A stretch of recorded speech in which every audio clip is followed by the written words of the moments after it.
Welcome to Agronomic Alchemy. We're in a remote setting today at Commodity Classic, and today's topic that we're going to speak about, you mentioned this towards the end of our last episode, was rented ground. How do we manage fertility in a rented ground situation? So the first thing I'm going to do is we've got to start with a basis. We're going to start with the soil test, Molly. What are we looking at in our soil tests, and do we get a bit caught up in looking at, say, base saturations for rented ground?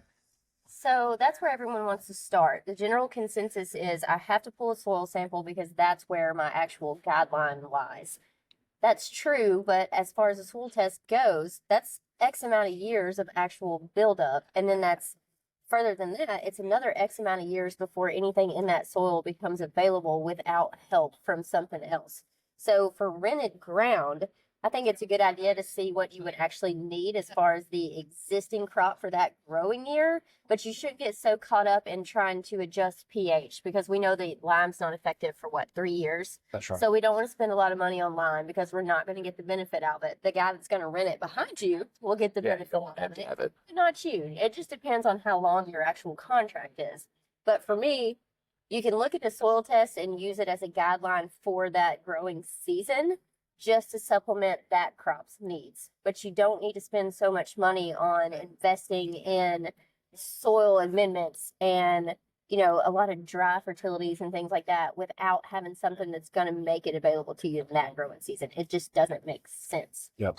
And I think one key thing to point out there is to key in on is the fact that we're talking about right now, we're talking about the guys who are on a year-to-year basis on rent, When we get into some parts of the country, there's some of these guys who actually do have rent or lease agreements that are 5-10 year type lease agreements with the landlords. And those are a little different situation than what we're talking about. I think what we really want to address today is those areas of the country that are seeing extreme urbanization. Mm-hmm. We look down into your area, into the southeast, Molly, and then we look up into the north in places and up around the Chesapeake Bay watershed and stuff, where we're losing farm ground at such an excessive rate each year. And those are the ones that we're keying in on today, is how can we help those guys as long as they have those acres before there's a house built, or something like that. And I think one of the things that we've kind of heard thrown around is the topic of balancing the plant and not balancing the soil. So let's look at it. I'll just give you a dummy situation. So I'm going to grow corn this year. I've got soil. I've got a higher pH soil. I farm in Illinois. It probably doesn't coincide with each other, but let's just assume for that instance it does. I've got a higher pH soil, farm in Illinois. I've got 2-to-1 clay soil, so I know potassium is going to be challenging. I know phosphorus is going to be challenging. Let's just talk about from a macronutrient perspective, our NPK fertility. How do we address that in rented ground, and what are some things that we can look at to make that more efficient? And how do I even start with my soil test knowing that? Well, it is going to be an issue, and I think the key to looking at this is when we start, where I would start at is not necessarily starting at my soil test. I'm going to start at looking at my crop. What crop am I going to grow? We're going to grow corn. What is my yield? What is a reasonable yield expectation? We all dream of 500 bushel corn, but what are we really going to grow? Especially in a year like 2024, where the markets are somewhat depressed. And this, to me, this is a year that we're going to be looking to get the absolute most for the dollar that we can spend. And so, I'm going to start looking at the needs of the plant.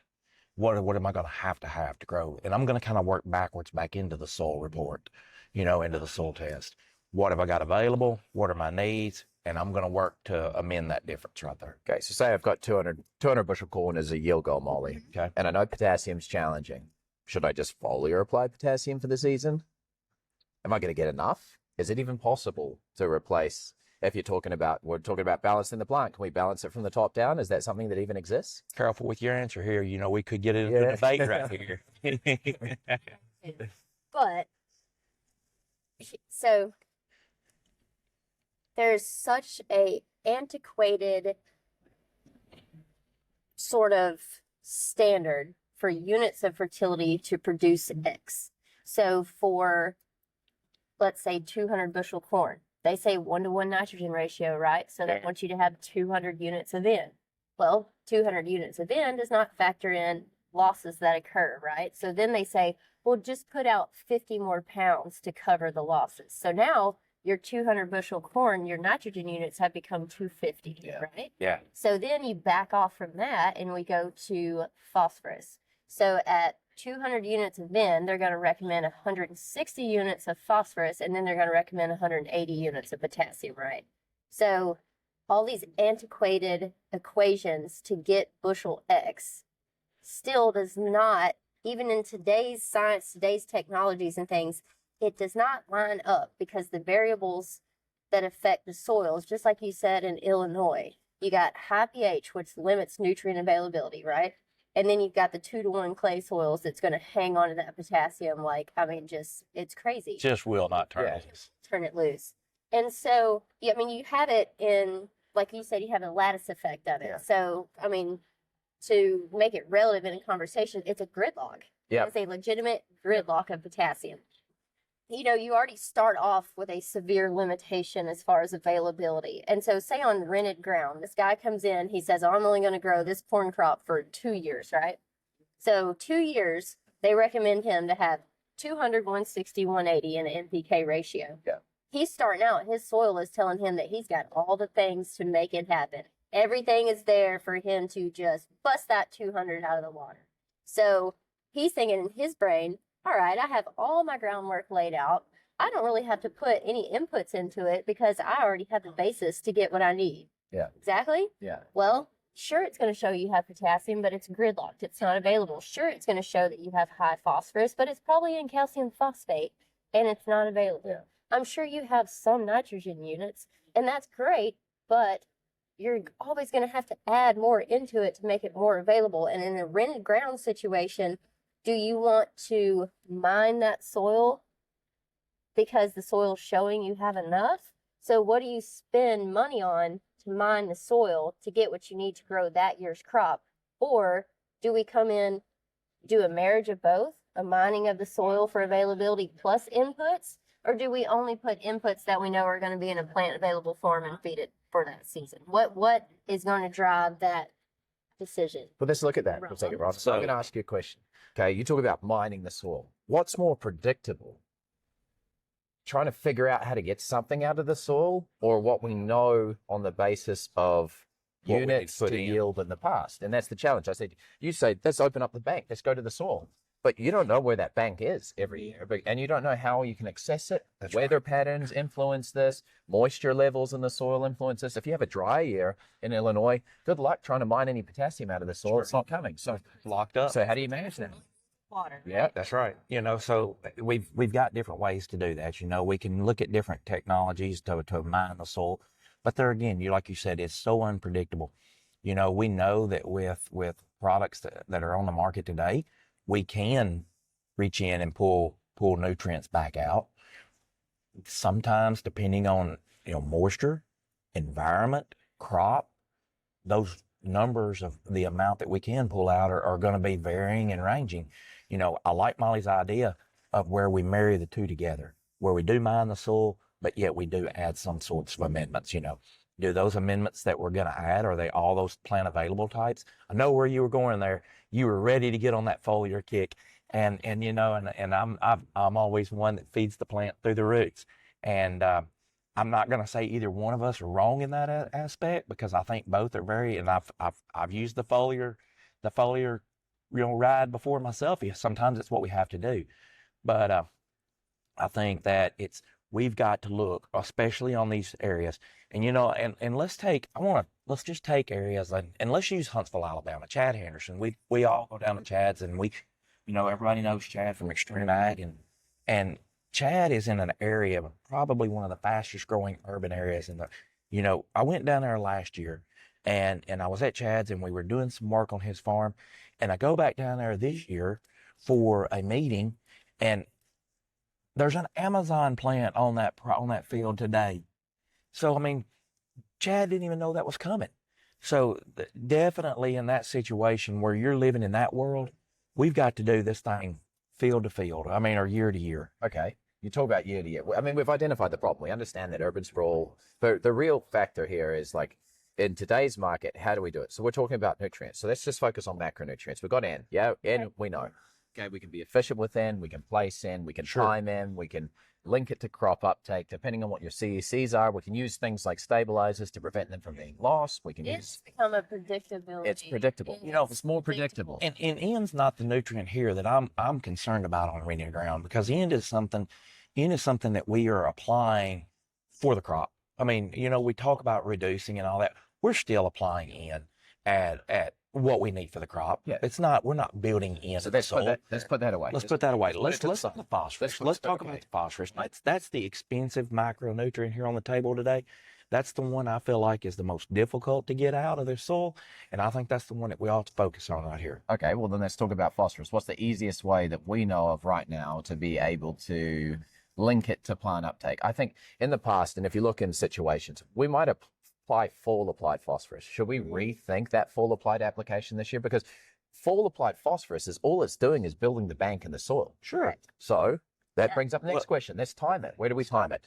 How do we time it to plant uptake? And what are the important critical times that we can use efficiency of application and delivery system to deliver additional efficiency? Yep.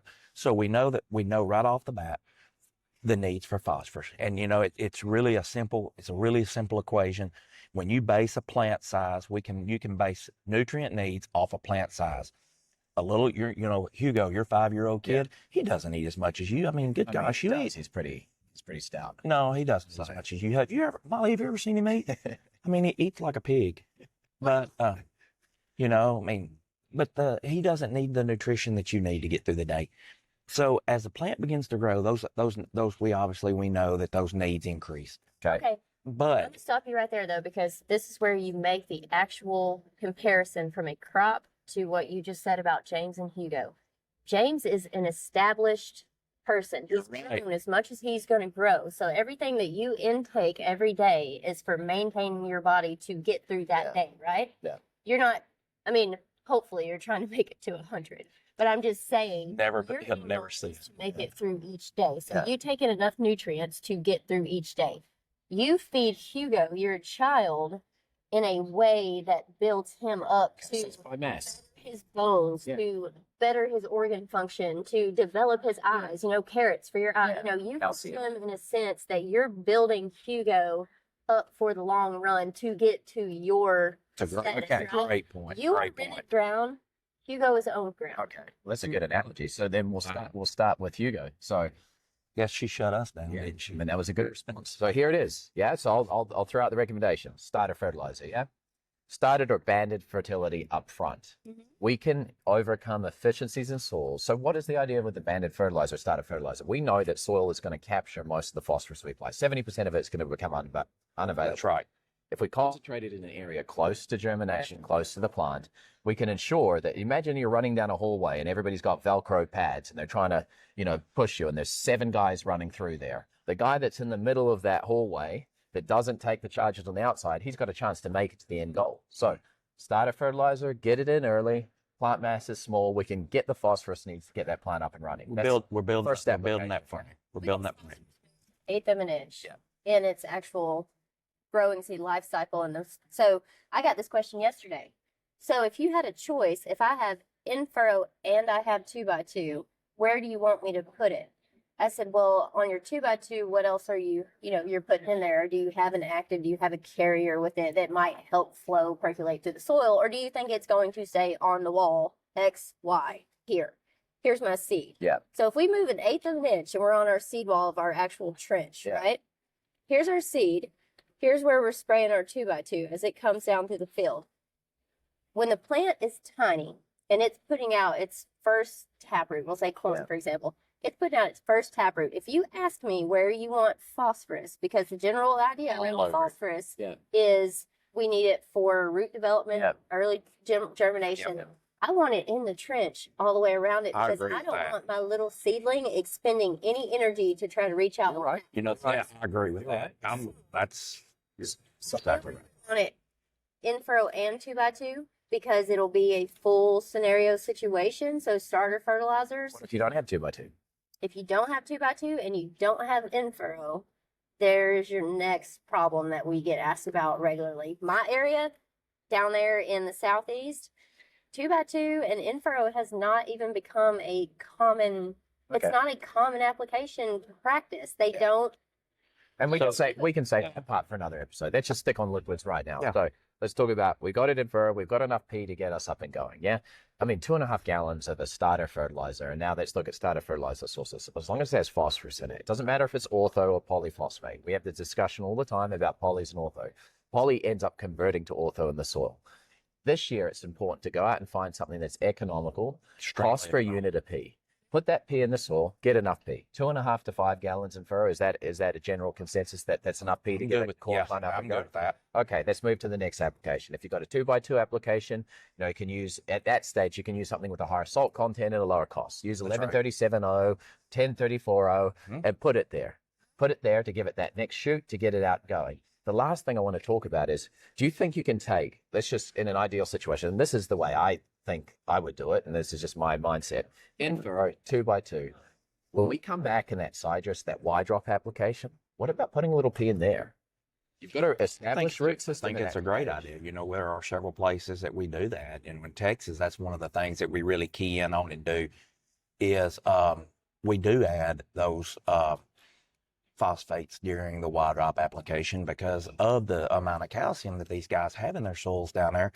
We get so much fixation and it occurs so quick that we have to spoon feed. We hear all the time about spoon feeding, spoon feed the crop, spoon feed the crop. And I think phosphorus is one thing that we need to look at. We know that we can add products like NutriCharge to help minimize fixation, but when you add a product like NutriCharge and you spoon feed, I don't know if you can get into a better situation of getting the maximum amount of phosphorus into a plant. I think there's a lot of people that don't realize because they've always been taught in a ABC situation. So kindergarten soil 101. Phosphorus has always been addressed as a need that's upfront and early because it's for germination, root development, and it's for overall plant health at the beginning. So now we have this discussions that are arising that, oh, well, you should add phosphorus later on. Well, it's not something that's been talked about, one, because of application limitations, but they've always thought and been taught phosphorus early. So I get asked the question, why are these guys running it later? I thought it was for early stuff. They don't realize because they've never been taught the second course of Soil 101 is that phosphorus determines grain fill. Let me ask a question. Factor in grain fill. Yeah, let me ask a question.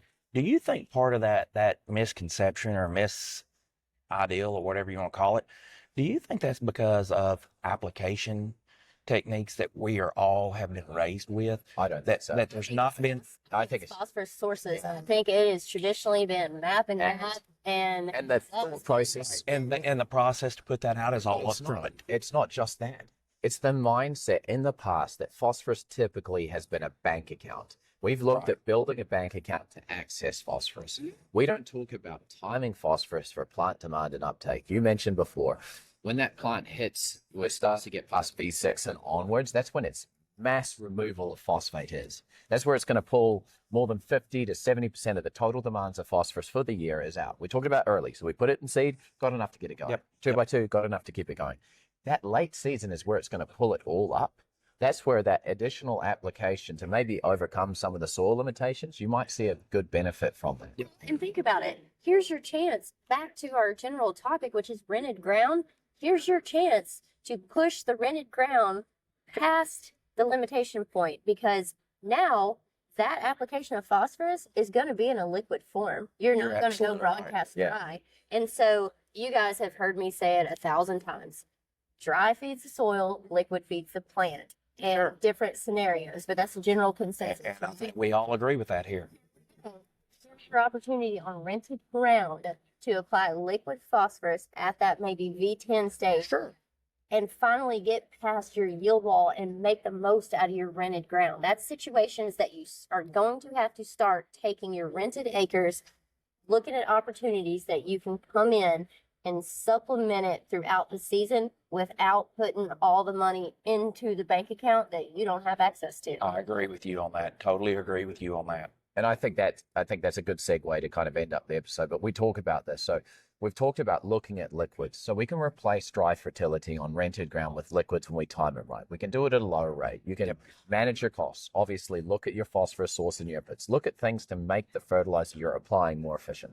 Look at tools like NutriCharge, tools like humic acids, things that rely on acidity to keep phosphorus available longer. And then ask the question of agronomists, ask the question of you guys.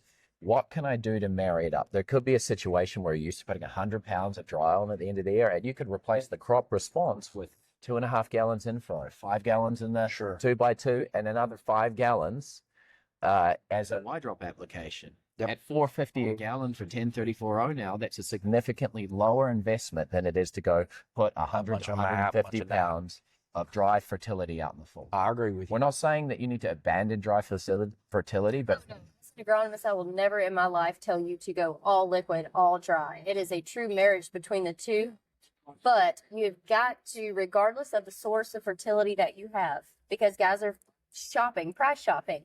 Like I said, some guys are using litter now that haven't used it 10, 15 years. Some guys are going to liquid now that have never used liquid. The key takeaway is on rented ground, you need to look at products like this that regardless of the input you choose, you're going to maximize the most of it for that growing season. I think that's a good place to wrap that up. I like that statement. So again, we talked about management strategies for rented ground. Yeah, so we're just going to focus on you can almost treat it more like a hydroponic setting when you're trying to grow something. Feed the plant, yeah. Don't get caught up in base saturations. We can't fix anything. Base saturations are something that have happened over millions of years of soil formation. Look at base saturations as an indication of where your inefficiencies are going to be around your macronutrients. Look at that, time it, apply right sources at the right time, and you can deliver an economical outcome this year.